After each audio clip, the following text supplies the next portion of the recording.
Sorry about that. Of course it rings right in the middle of taping. Okay, so now let's pretend we have a unitary supply.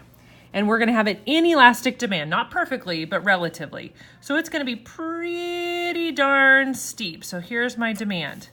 Now let's go ahead and put our PE right here. And let's say that we put a tax. Now, we're just gonna move back a little bit because we know that there's the tax. Let's say either supply or demand changes. So this distance right here represents the tax. Now, that tax amount, this is on the buyer side, right? Because it's the demand line.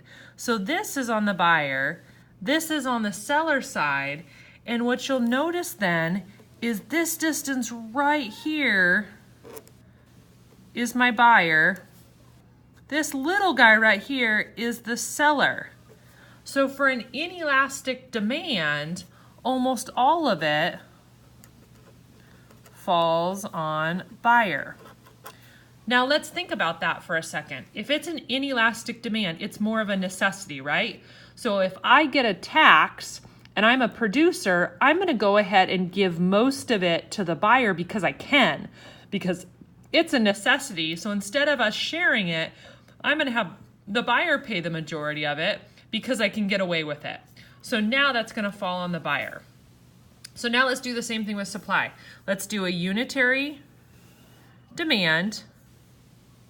Let's do a pretty inelastic supply. Here's my PE. And again, same thing. Let's go ahead and just kind of go back a little ways on the graph. This is going to be the tax.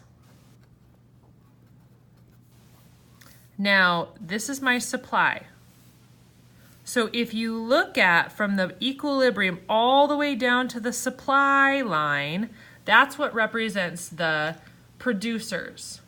From here up to the demand line would be our buyers. So this is our buyer, this is our seller, and notice that the biggest chunk goes on the seller. So this falls on seller. And again, that makes sense because if I'm gonna put a tax on and it's an inelastic supply, the seller is gonna have to bear that burden. Okay, so here's the overall result. Burden falls on more inelastic side of market. All right, read your textbook for a full detailed description on all of these. Good luck on your practice problems today, and we will see you guys tomorrow.